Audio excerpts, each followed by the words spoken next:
In this video series, we'll delve into the biblical timeline of history.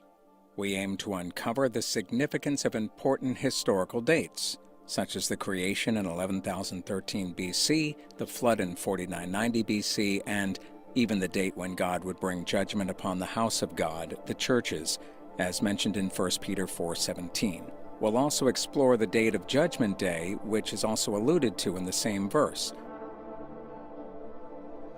And you might be wondering what the biblical timeline of history is and why it's important to learn. These dates weren't placed in the Bible arbitrarily. They serve a purpose beyond mere knowledge.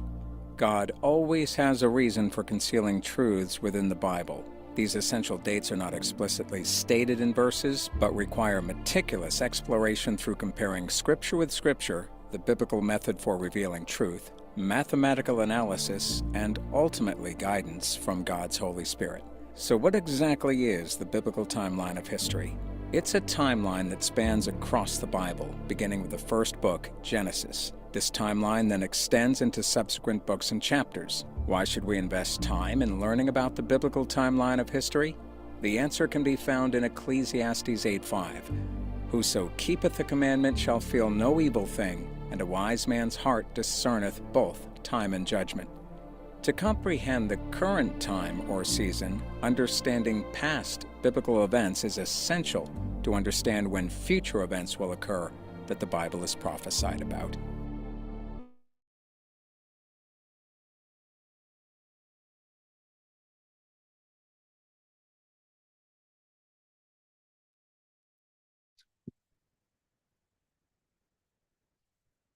All right, welcome back, everyone, to another episode of the Biblical Timeline of History. We got Brian here. Brian, you can hear me all right? Oh, let me unmute you. Yeah, I made you co-host. You can unmute yourself. Thank you. Okay. All right, this is going to be episode number 27, and it's called episode 27, Timeline Extras, and then Christ's Lifespan Part 1. And we've already been going through the birth of Christ. And so we're just going to kind of pick up from there and also like get into his entire lifespan. So this would be 29 AD, 33 AD, probably touch upon 7 AD. But before we do that, I just wanted to share some other information that we've added to the timeline that is more applicable to earlier episodes, but it's just details I felt like we didn't go over. So we'll go ahead and dive right in.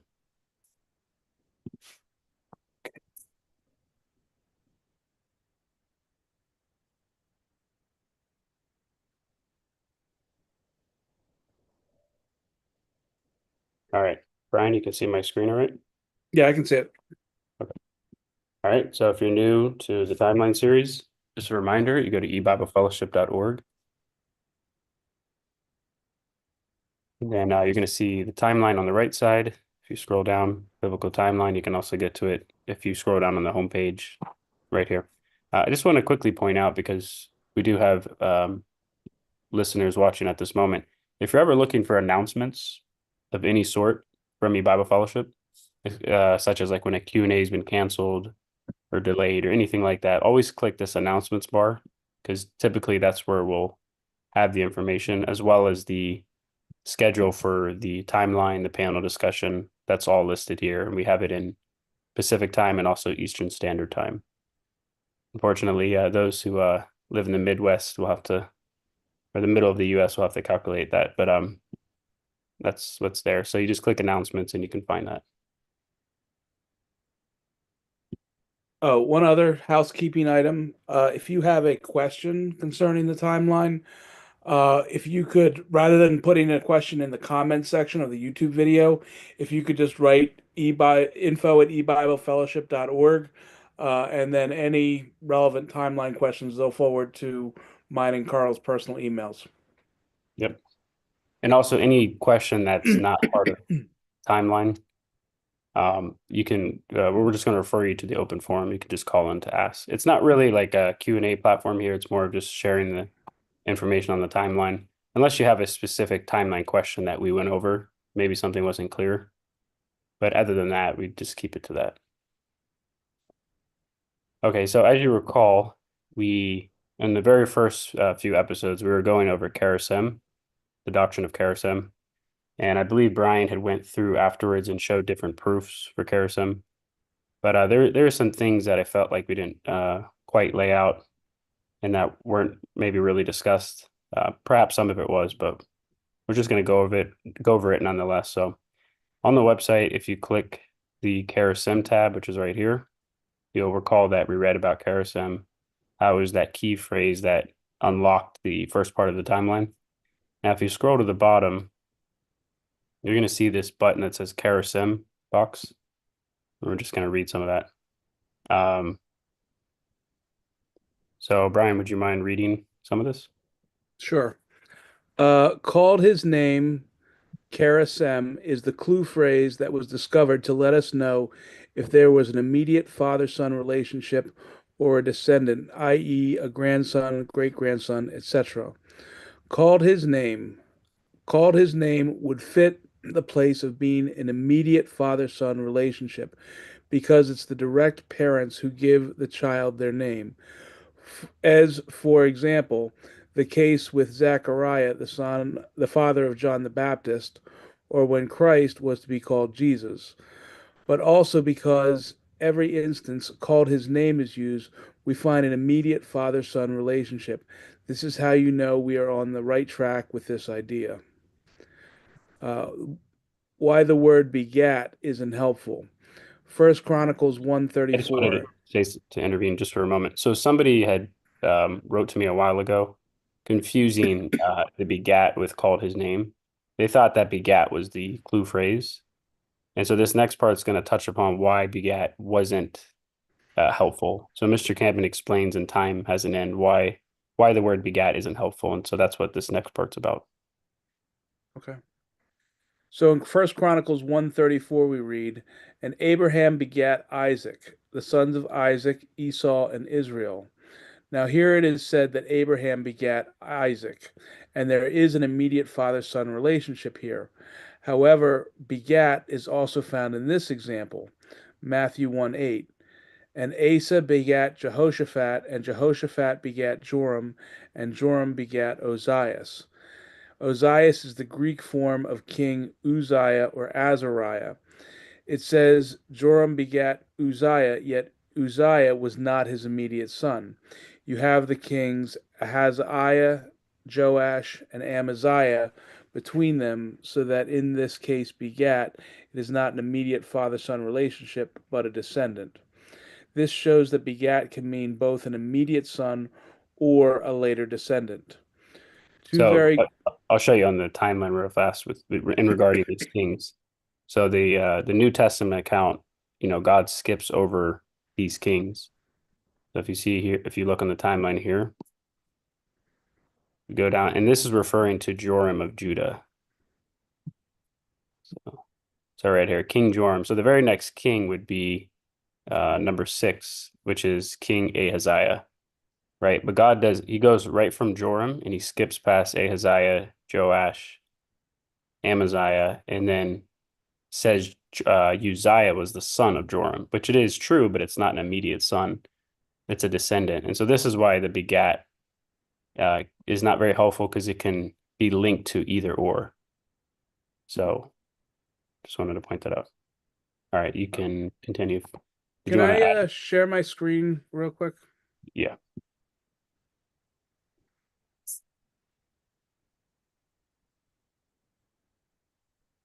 You guys see that? Yeah, we can see it. So I went through this in one of the KRSM studies I did it. So if you go to Matthew 1, it starts with Abraham in verse 2, and his son is Isaac, and I have all the Strong's numbers listed here. And then we're comparing that to First Chronicles 3. And I guess could you start in verse 6? Can you read Matthew 1, verses 6 to 8? Yeah.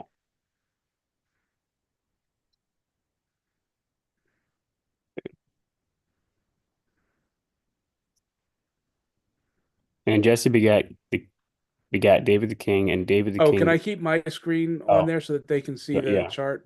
that's fine.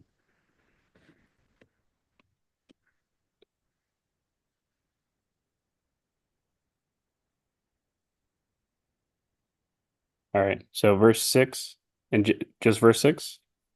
Verses 6 to 8. And Jesse begat David the king, and David the king begat Solomon of her that had been the wife of Urias. Verse 7, and Solomon begat Rehoboam, and Rehoboam begat Abiah, and Abiah begat Asa.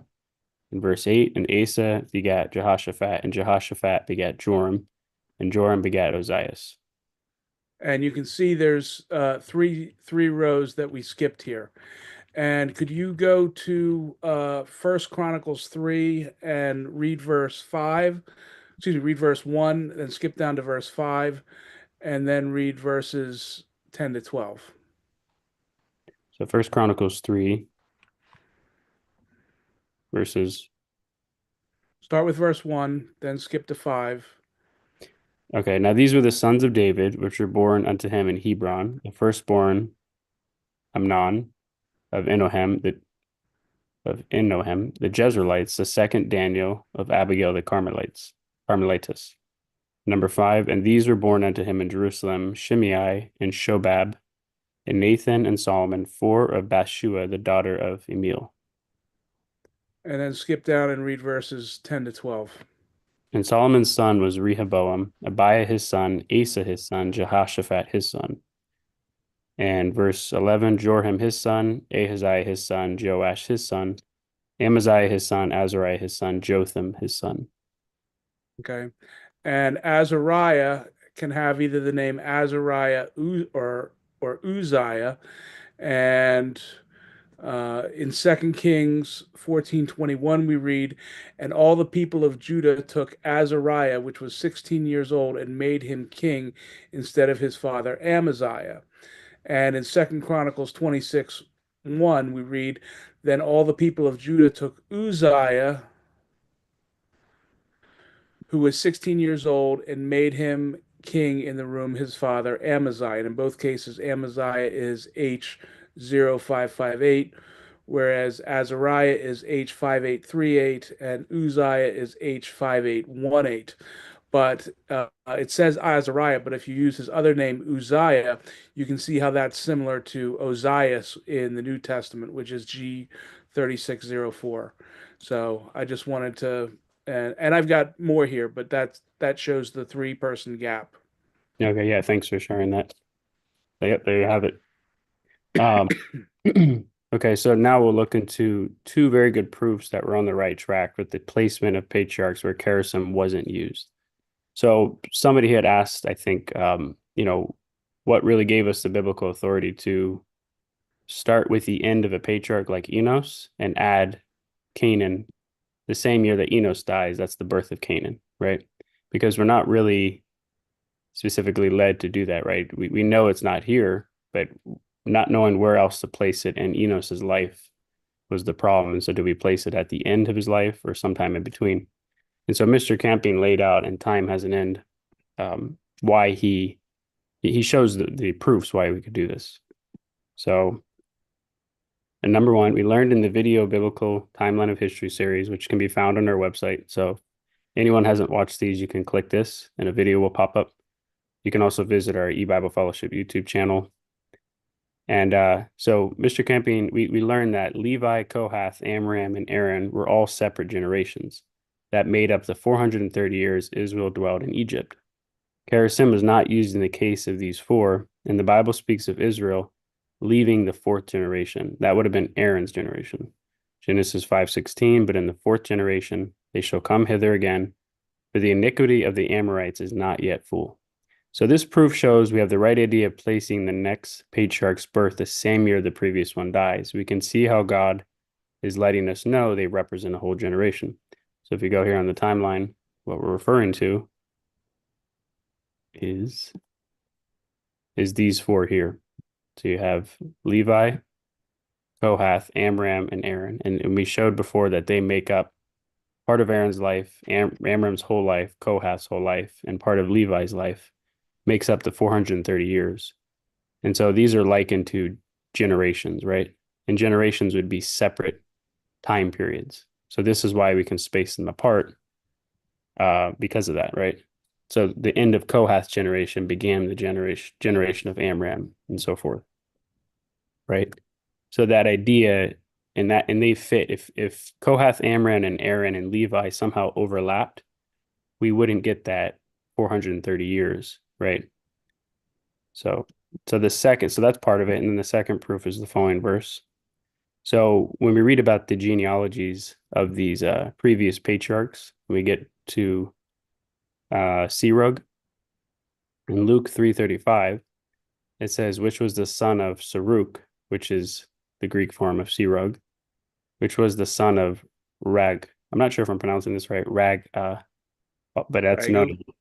Yeah, maybe Ragu, but he's known as Ru. Yep. So you can see God's going in order. He's going from Serug to Ru, which was the son of Phelek, which is Peleg. So again, it's following the same order, which was the son of Heber, also known as Eber, which was the son of Selah, right? And then we get to Selah, it says, which was the son of Canaan. But yet we don't find a Canaan here, right? If you keep going, which was the son of Arphaxad. And so Arphaxad is next in line. And to prove that God is continuing going this way and it's not referring to the Canaan that was begotten of Enos, right? From Arphaxad, it says, which was the son of Shem. So Shem would be the next patriarch, which was the son of Noah, which was the son of Lamech. So we know for sure that this order is correct. And so it seems a little bit odd why Canaan was inserted.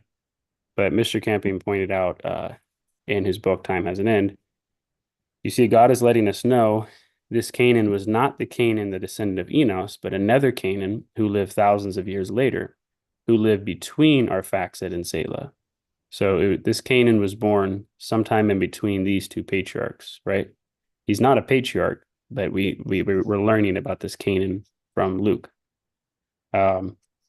which means this could have been the son born to Arphaxad at age 35, or sometime in his lifespan. We don't know where, but we know that he exists here. This also means we know for sure that Selah was not the immediate son of Arphaxad.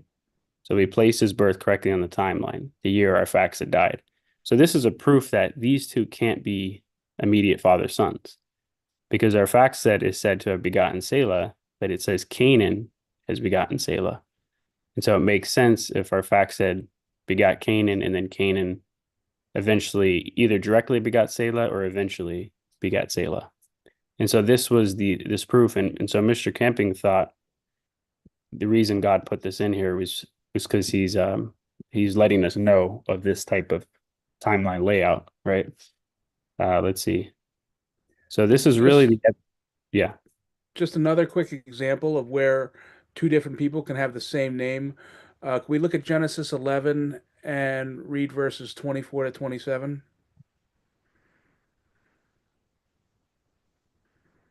And Nahor lived 29 years and begat Terah. And Nahor lived after he begat Terah 119 years and begat sons and daughters. And Terah lived 70 years and begat Abraham, Nahor, and Haran. So yeah, there we see Nahor is used twice. And in both cases, Nahor is H5152. So it's the same Strong's number in both cases. Yeah, and also the kings. We've seen that with the kings. So just because they have the same name, of course, doesn't mean they're the same person. So this is really the evidence to show we have direction by God to make this type of placement, right? Mr. Campion in Time Has an End pointed out that God, interestingly enough, used a person named Canaan in this example, which we understand to mean that God is directing us to consider something regarding the patriarch Canaan. So that just like the case of Arphaxad and Selah, he isn't a direct son of Enos, but rather a later descendant. So with this idea, Canaan is the first example where, we saw how we could lay out Adam, Seth, and Enos pretty easily. They're all immediate sons, but Kerosem wasn't used with Enos and Canaan, right? And this is the very first example. And so Mr. Campion believed God used this other Canaan to point this fact out, that don't view it as the same as you did with Adam, Seth, and Enos. Consider that they could be different generations, right? And so that I thought was a good proof. So moving along, this is relating to the kism with Eber and Peleg. When taking these verses at face value, we saw how it didn't make sense for Eber to outlive 6 generations. So we saw over here, when we get down to Eber, if you were to follow the verses, take the verses at face value, you would see that Eber outlives 6 generations: Peleg, Reu, Serug, Nahor, Terah, and Abraham, right? Including Abraham. Not only did this not make sense for him to have the ability to live much longer than these 6 patriarchs, but his age didn't fit in for the time period where men were living shorter lifespans, right? So he's living twice as long, and they're living about half the age. And Eber would fit better with Selah and with Arphad's generations because they're living about the same. Okay. I would So also point out that we don't read about anything with Eber interacting with Peleg or Reu, much less Abraham. right. Yeah, Because that's another good point. Yep. We don't hear of Eber living at the time of Abraham. So that's a good point. So Mr. Camping points out in his book, Time Has an End, that in the days of Peleg, the earth was divided. Why use the days of Peleg if Eber is the one who's outliving Peleg and many others after him in this false timeline? It would make more sense to say the days of Eber. However, so yeah, because Eber is outliving all of these generations, why not say in the days of Eber, the earth was divided? Because he lived, according to this timeline, he lived in the same duration of time that Peleg did, plus before, plus after. And so why single out Peleg? And of course, we understand that Peleg wasn't born when Eber was born. So in the days of Peleg would be very relevant, having nothing to do with Eber. Hey, Carl, could you get rid of that text box and let them see it without the text box being there? Yeah. Yeah, I know it's a little harder, but I had to keep that box open. Yeah, so you can see here, makes more sense to be like that. Okay. And the blue is the true to timeline history, and the red, like normally when you're a kid, the teacher uses a red marker when you get a question wrong. So that's why the lifespans are changed to red, because it's a false lifespan. Right. Yep. Yeah, and I wanted to highlight that so you could see the difference. Okay, so we've touched upon that. Now this is something else we didn't touch upon I wanted to bring up, and this is why the sudden change with Lamech and Noah. So we saw that throughout all these patriarchs, after you get past Adam, Seth, and Enos, each one of these patriarchs is following the same pattern, where as soon as one dies, the next one takes over. As soon as Mahalalel dies, Jared takes over. And then as soon as we get to the flood, this pattern is broken. And so Mr. Camping gave a reason why he thinks this happened, right? So we see on the timeline, and it's the correct reason. We see on the timeline that once we get past Adam, Seth, and Enos, the remaining patriarchs don't use kism and are born the year the former dies. This pattern breaks when we get to Lamech and Noah. So Mr. Camping points out that the reason God did this was because of Lamech, who died 5 years before the flood, right? The flood is here, and Lamech dies right here. That's 5 years. He died this patriarch that Lamech would have had, that would have been born as soon as Lamech died, well, he would have died five years later, because he would have died by the flood, right? And so you couldn't follow this pattern because that patriarch would have died off. So God had to use another patriarch. And so he went with Noah, right? Because Noah was going to outlive. So the only ones who could have qualified to be a patriarch was one of the 8 on the ark. And of course, Noah, and one of them was later Shem, but Noah would have been the next patriarch. And this pattern then picks up after the flood. Again, we see the same pattern, right? As soon as one dies, the next patriarch is born, right? The same year that the patriarch dies. So this continues after the flood until we get to Terah and Abraham, and it picks up again, right? With Terah and Abraham and Isaac and Jacob and Levi, they all overlap each other. So Mr. Camping pointed out, and time has an end with Abraham and Terah. It was to be the beginning of a new direction in the unfolding of God's salvation plan. So the reason why God did this is his explanation. It was also the plan of God to begin at this point in history the development of a nation to represent the kingdom of God on this earth. For the first approximately 9,000 years of history, of the world, the kingdom of God was represented by individuals who became saved. So you can think of like Enoch, you can think of Noah, right? You can think of anyone else that might have been saved, right? But those two come to mind. But it was God's intention to eventually develop a nation of people to be the external representation of the kingdom of God. It was within this special nation of people that God would further develop his timeline of history. So we can see that God went from individuals to using just the nation of Israel to save. And then, of course, later, after Christ comes, he goes back to using, you have the church age, and then after the church age, Christ goes back to using individuals again. So outside of the church. So finally, the pattern continues at Levi, Kohath, Amram, and Aaron. And we can see why it does, so that God can show us the evidence of this type of placement or calendar patriarchal system. That's what Mr. Camping calls the system of when one patriarch dies, the next one takes over. So I just wanted to bring those things up. That covers the Karasim information. Okay, just two things real quick. The first is I went into detail with this. I did 2 hour-long videos, and they were parts 10 and 11 of the timeline series. So, Okay. and the other thing is going back to Noah, which you'll notice that after Noah, the timelines, their lifespans basically get cut in half. Right. And Mr. Camping had a theory that there was water in space, because in Genesis it talked about he divided the waters below from the waters above. And so Mr. Camping thought that there was a great ocean in space between the Earth and the Sun, and that ocean was protecting the Earth from harmful UV rays, and that was why people were able to live so long back then. And then after, like during the flood, all the water came down to Earth, and that protective barrier wasn't there anymore, and that's why the lifespans were effectively cut in half after Noah. I actually have an alternative theory. And could we look at Genesis 9:11 to 14? I'm not saying the camping is wrong, but I have another theory as which might be working in conjunction with what camping thought. You want to read it or do you want me to read it? You can read it. Okay. And I will establish my covenant with you. Neither shall all flesh be cut off any more by the waters of a flood, neither shall there be any more a flood to destroy the earth.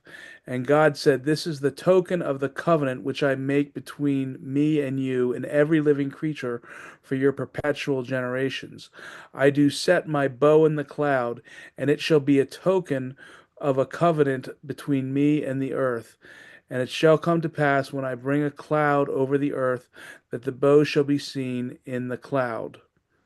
And I will remember my covenant which is between me and you and every living creature of all flesh, and the waters shall no more become a flood to destroy all flesh.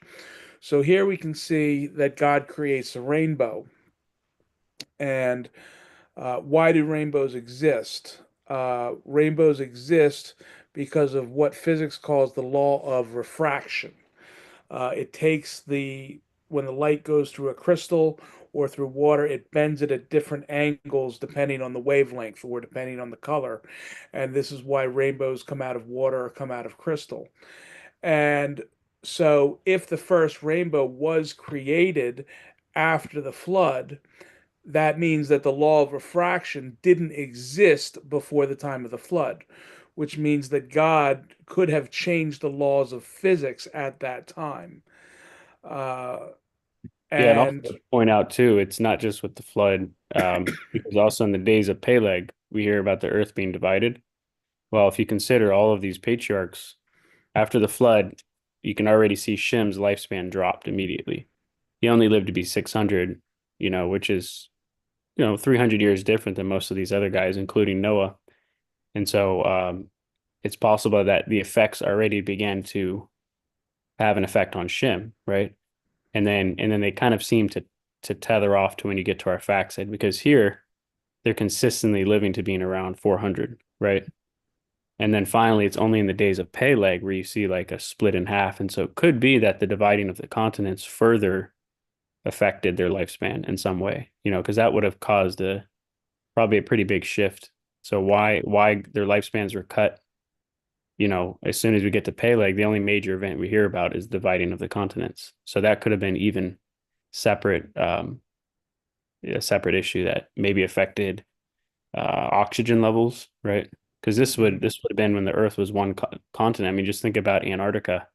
Antarctica was part of the giant landmass that would have shifted all the way down south, and so it's very plausible that something like that affected their lives, and it's pretty consistent for a while. Even with Abraham, he's living to be almost about 200. Isaac, so but then it just diminishes even more, and I don't know what else happened that slowly led to that. So. Well, Camping agrees with, if you read some of his books, Camping agrees with secular science that the atmosphere used to have more oxygen in it.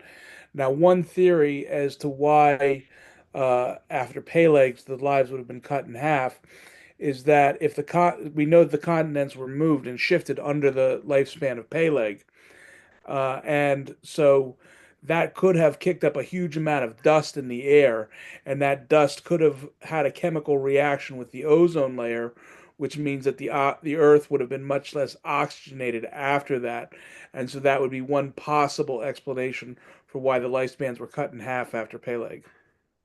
Yeah. Yep. Okay.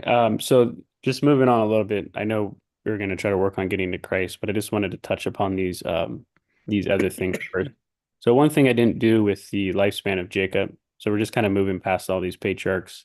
If you click the lifespan underneath here, this is Jacob's life broken up into the different segments that we went over. So you're not going to see anything until you click one of these.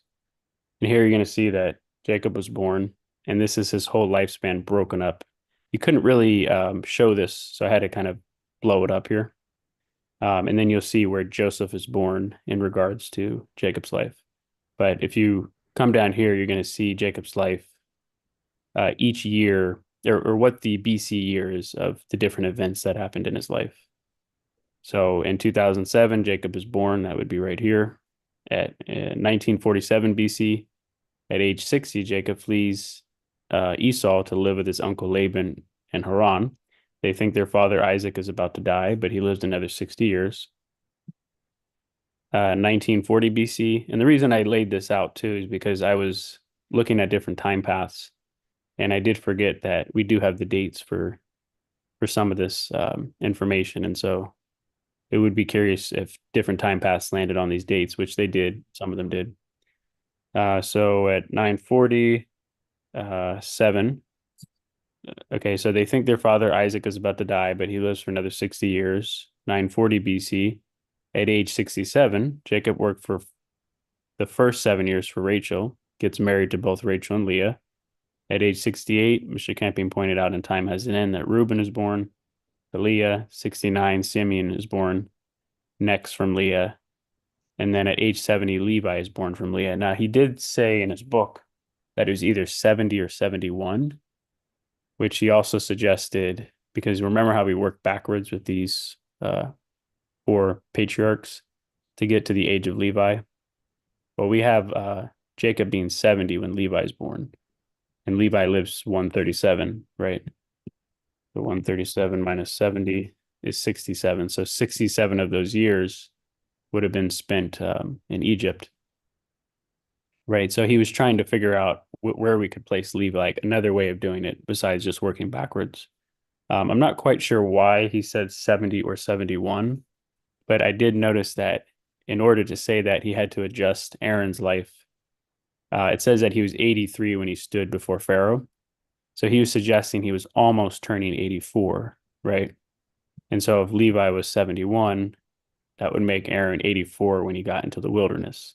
And I wasn't sure why he did that, maybe because he was looking at exact days and months, but that's mentioned in Time Has an End. So just moving on, in 1933 BC, at age 74, Jacob finishes the 7-year contract. 1916, Joseph is born. So you can go on the website if you want to read through these things, but I just thought I would mention the breakdown of these dates. Okay. And then when you get to the reign of the kings, something that I'm hoping to do eventually is lay out when the different prophets lived, like Isaiah, Amos, Jonah, right? That I think people would like to see like what time periods they lived in. And the Bible may not give us their exact birth and death years, but we do have ideas. So, for example, with Jonah, we find that Jonah, if you ever wondered when did he live, the Bible places him around 781 BC. So he would have lived prior to this based off this information. So it says here, we aren't given much information about Jonah, so it's difficult to pinpoint exactly when he lived or what year he preached to Nineveh. We do, however, have a clue that lets us narrow down when this occurred. So in 2 Kings 14:23, we read, in the 15th year of Amaziah, the son of Joash, king of Judah, Jeroboam, the son of Joash, king of Israel, began to reign in Samaria and reigned 41 years. We've learned on the king's timeline that the 15th year of Amaziah is 781 BC, right? This is not to be confused with the Jeroboam that began to reign after Solomon, right?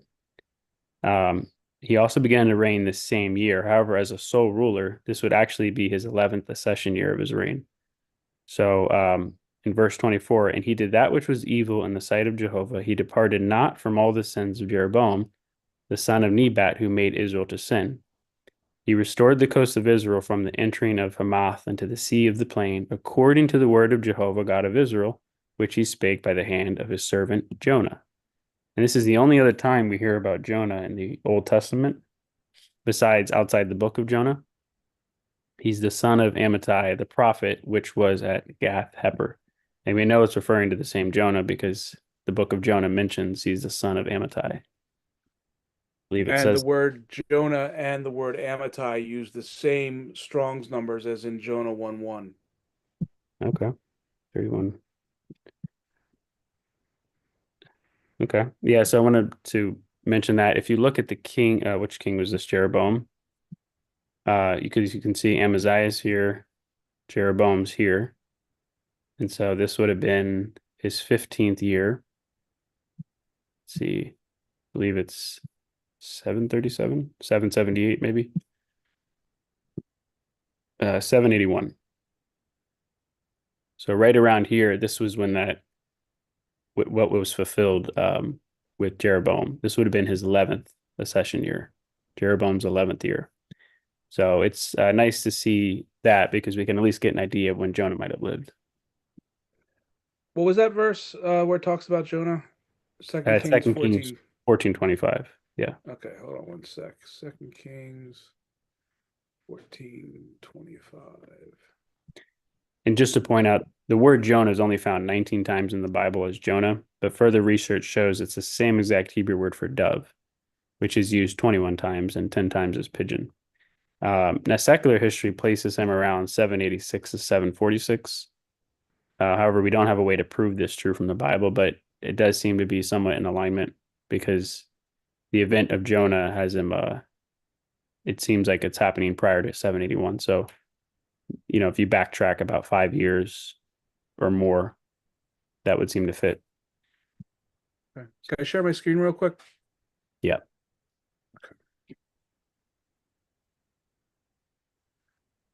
So on the left here, we have 2 Kings 14:25. And you can see Jonah is H3124. And here we have Jonah 1:1.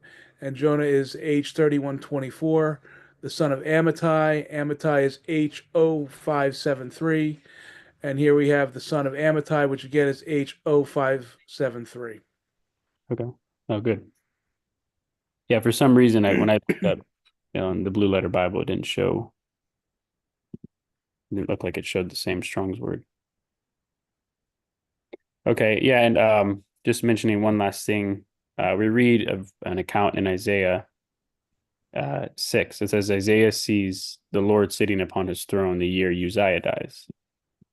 And so we know the year Uzziah died based off the king's timeline. but if you read, I'm not going to read it, but I'll just show you Isaiah 6, just the first verse. In the year that King Uzziah died, I saw also Jehovah sitting upon a throne high and lifted up, and his train filled the temple. So what year did King Uzziah die? The Bible actually gives us that date. He began to reign in 789. So you go to the bottom, 737. So the events of Isaiah 6 happened in 737 BC. So just wanted to point that out. We'll add more of these as progress on the timeline, but just wanted to show that. Okay, and then a few more things to touch upon before we can get into Christ. I know we're a little bit pressed for time, so whatever we don't finish, we'll just pick up in the next episode. Okay, so as you saw last time, we went through the captivity of Babylon. Now, one last thing before I move on here, I almost forgot. So this is also pointed out in Time Has an End, and I'm sure you're going to hear about it on the next panel.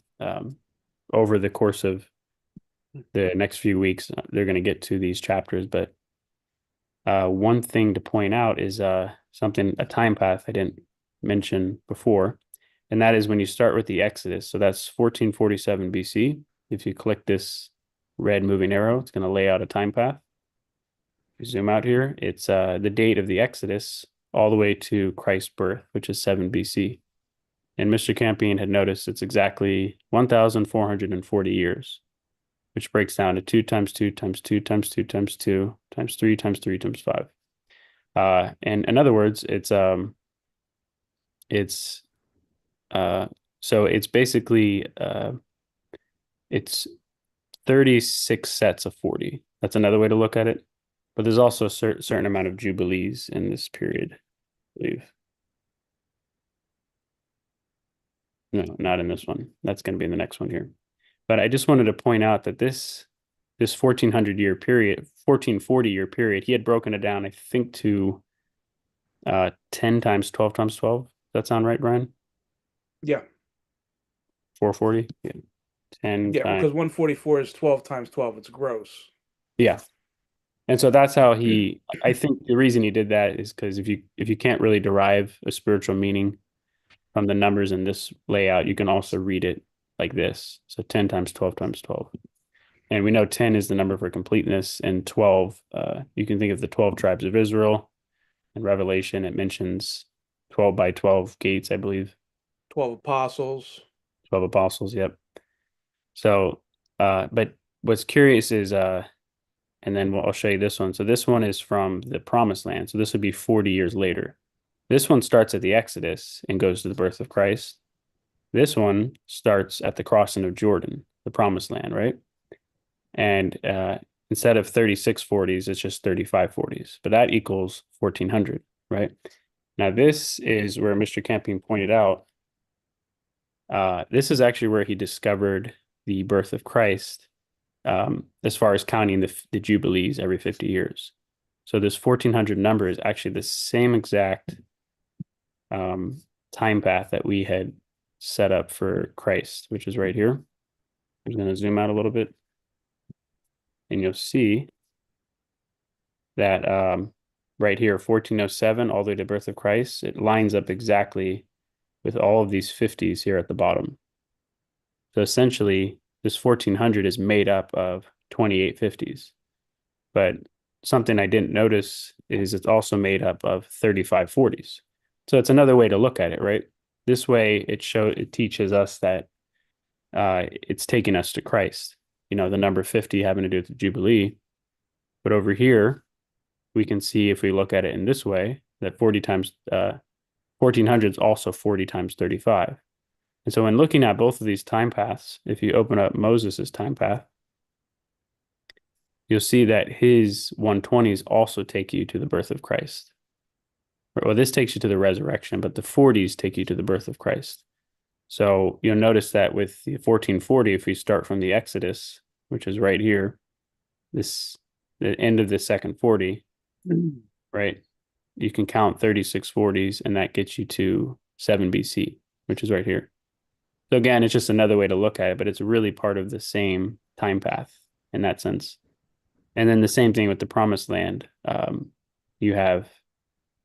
It starts with this third 40. That's when Moses dies right here. And it ends with the birth of Christ, which is this last end of this 40 right here. So I just thought that was interesting.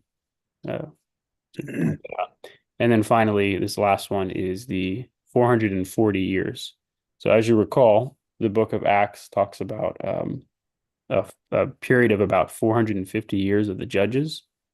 And this didn't really fit in with the 360 that Mr. Camping broke down. So I believe Chris had figured that this actually begins with the end when Moses turns 40 years old. Remember, he comes out thinking that he was going to be the deliverer at that time. And so they pushed him away and said, who made thee a judge over us? And so starting from that point, when he turns 40, this is when he flees Egypt. That would make him the judge technically at that point. That's in Exodus 2:14 if you wanted to read that. Okay. So 2:14, and he said, "Who made thee a prince and judge over us? Intendest thou to kill me as thou killedest the Egyptian?" And Moses feared and said, "Surely this thing is known." Okay. So yeah, we can see at that point that they're asking who made thee a judge over us, right? Which is insinuating that, God is the one who made him a judge. And that judge's period lasts from here all the way until Samuel, which is exactly 440, which qualifies to be about 450 years. So what I did is I took the 440 and I noticed if you replicate that for a total of 8 times, that's 440 times 8, that equals 3,520 years. You can see the breakdown here is made up of 6 2s, 1 5, and 1 11. And that takes you to the year 2033, which at first I thought that was pretty interesting. However, I did notice that it's actually, again, it's still part of this time path with Moses. So you see Moses ends in 2033 with the 40s. And the 440 starts right at the end of this first 40, right? So that's when Moses is 40 years old. So again, it just seems to be another way to look at Moses's lifespan, because they're all made up of 40s, and 440 is made up of 11 40s, right? 11 times 40 is 440. So it's 11 40s here, 11 40s here, and all the way to 2033. So you can kind of see the connection with these different time paths here. How they, God is teaching something, obviously, with the 1400 as far as the 50 Jubilees. But perhaps we can also look at it in this regard, 40 times 35, which is also 1400, and see it as a period of testing, right? So just thought I'd point that out. And the reason why I wanted to point that out is because we're going to be going back to Christ and learning about the Jubilee years and why the Jubilee was significant for Christ's birth. And we don't have too much time. We have about 8 minutes left. So we'll just we'll go over some of it, and then we'll just pick up in the next episode. I don't know if I mentioned this last time, but we haven't quite filled in the gap from Ezra to the book of Esther. So right here, I have it in red. I'm going to zoom in here. We have this unknown error, so dates that have yet to be laid out. So with, right now we have we know maybe like secular dates, but that doesn't, we want to find the dates in the Bible. So it would just be speculation and guessing. And so we're going to kind of pause on this area. However, this doesn't mean we can't continue on the timeline, because we have the date of the crossing of Jordan all the way to the birth of Christ. So we can continue with this time path this way. And we also have other time paths, but I just thought I'd mention that. So the first thing that we'll explore is the birth of Christ. And we've already gone over this. This happened in 7 BC. We'll go ahead and click this. I believe we talked about this, but I'm going to mention it again because it's always good to repeat information. So it says, so Brian, I don't know if you want to read this part. Sure.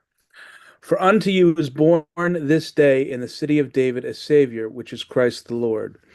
And he shall bring forth a son, and thou shalt call his name Jesus, for he shall save his people from their sins.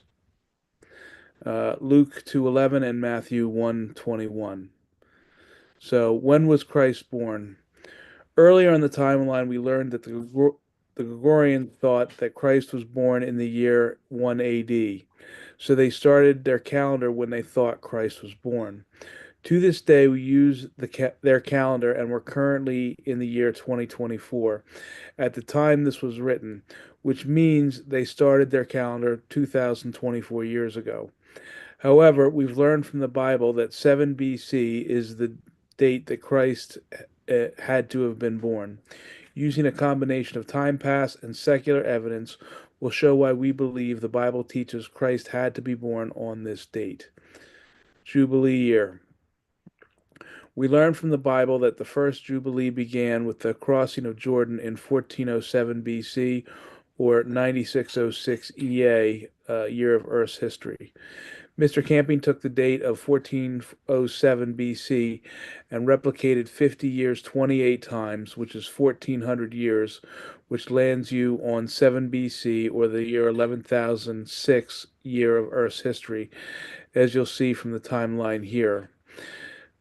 See 1400 year time path on the time under the Exodus. This is also 35 periods of 40.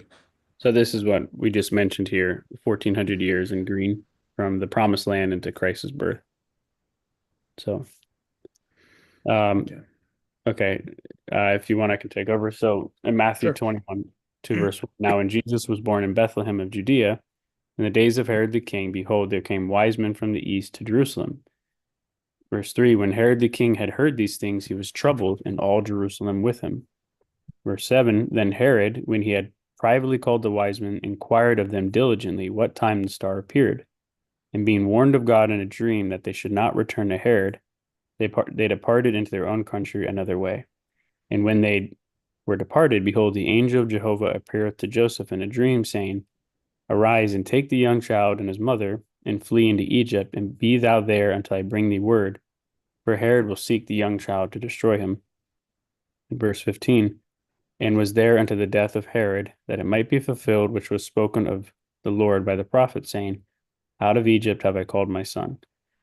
So the baby Jesus was taken to Egypt unto the death of Herod. This is an excerpt from secular history. Herod the Great began his rule in Judea in 37 BCE. He was appointed king of the Jews by the Roman Senate in 40 BC, but he did not secure his kingdom until 37, after taking Jerusalem. Herod's reign lasted until his death in 4 BC. Now, secular history places Herod's death at 4 BC. That's 11,009 if you go by the biblical calendar. And this is just 3 years after Jesus was born, which fits with the Bible, right? This would align with Jesus being born prior to Herod's death, right? So if Herod dies in 4 BC, well, remember Christ was born 3 years earlier than that, and we do hear about Herod dying, I believe, in the Bible. Is that Yes. right? Yes, and if I recall correctly, Mr. Camping said that secular evidence indicated that Herod died in April of 4 BC. So Christ having been born in 7 BC, in October of 7 BC, that would make him 2.5 years old. Okay. And we see why the Gregorians had got it wrong, because they're saying Christ was born in 1 AD, and yet that means Herod would have already been dead before Christ was born. So that would be 4 years. So they place Herod's death at 4 BC and then say, oh, Christ was born 4 years later. Right? That conflicts with the Bible, right? So it appears that perhaps they didn't even read the Bible when they started their calendar, or they just ignored that fact that Herod was still alive. I'm not really sure what made them do that. Or maybe they just thought it's close enough. I'm not sure. But for whatever reason, Also remember, God is revealing things to us that have never been known throughout history. It could have just been that God never revealed that to them. yeah, it could be they didn't know Herod's death was 4 BC. I mean, we know that now, but that seems to be based off secular record. So perhaps the Gregorians didn't have access to that secular record. But you would think that they would have known about that, but maybe they hadn't discovered ancient artifacts that have let us know about that. Now, again, we have biblical proof for 7 BC. This is just adding to it because the secular evidence does agree with the Bible. So other proofs are number patterns, and we're going to get into this later, that take us to the year 7 BC. So we've seen on the timeline, Jacob was born in 2007 BC. David is anointed king in 1007 BC. It's exactly 1,000 years later. Christ is born when the earth reached this age of 7 BC. And if you skip the 12,000th year, because that's the New Testament era, you go to 13,000, official end of the church age, latter rain, Jubilee year. Now, in blue, I have the actual years highlighted because you can't really see the pattern as well. You can see 1,000 years from 2007 to 1007, and maybe from 7 BC. But going from 7 BC, 2,000 years, it may not be as clear in your mind. So I find it does help to look at the actual year just to show this pattern, but you can see the earth is this is how old the earth is with each of these events. So you got 9,000, you got 10,000, 11,006, skips 12,000, 13,006. So you can see there's definitely a pattern there. And we're going to get into that more to show proofs for 7 BC, or all the future dates we're going to get into. We also just showed this. I'm not going to get into this because we just showed this on the timeline. This is the time path from Moses. So you can see Moses takes us to 7 BC, which is right here. And then that takes you, he also takes us to 33 AD. And if you go to the end, he takes us to 1994 and also to 2033. So, and then again, we won't have time for this, but we're going to get into the Feast of Passover, the Feast of Weeks, the Feast of the 7th month, the Day of Atonement, and the Jubilee years. And this will help us to piece together understanding the Jubilee years and what each of these feasts are, because Mr. Camping used this information to help us to arrive at 7 BC. So we'll do that next time, and God willing, and then we'll also get into some of these other dates of 7 AD, 29 AD, and 33 AD. And also, we're going to show a comparison of David's rule with Christ's first coming and his second coming, because this is I think it's one thing to kind of say it in text, but to actually visually show it may really help people to see that. So with that said, we do have to end our program. I don't know if Brian wants to add anything to that, but Nope. Thank you, Carl. yep. All right. If you give us a few minutes, we'll start the next program shortly.